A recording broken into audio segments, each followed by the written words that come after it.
ವಿಚಕ್ಷಣ ಸಪ್ತಾಹ ಅಂಗವಾಗಿ ಮಂಗಳೂರಿನ ಕೆನರಾ ಬ್ಯಾಂಕ್ ವೃತ್ತ ಕಚೇರಿಯ ವತಿಯಿಂದ ವಾಕ್ಥಾನ್ ನಡೆಯಿತು.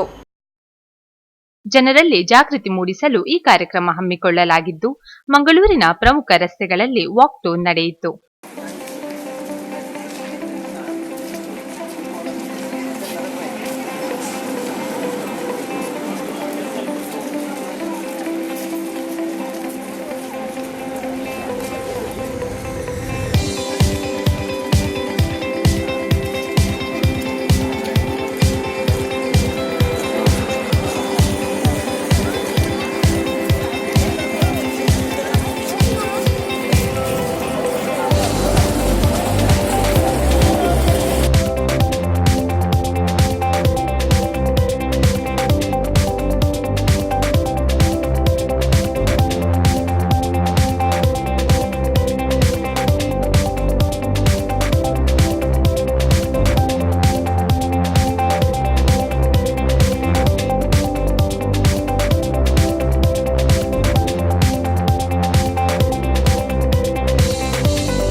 ಈ ಸಂದರ್ಭದಲ್ಲಿ ಕೆನರಾ ಬ್ಯಾಂಕ್ ಮಹಾಪ್ರಬಂಧಕ ಯೋಗೀಶ್ ಆಚಾರ್ಯ ಸೇರಿದಂತೆ ಬ್ಯಾಂಕಿನ ಅಧಿಕಾರಿಗಳು, ಸಿಬ್ಬಂದಿಗಳು ಮತ್ತಿತರರು ಉಪಸ್ಥಿತರಿದ್ದರು.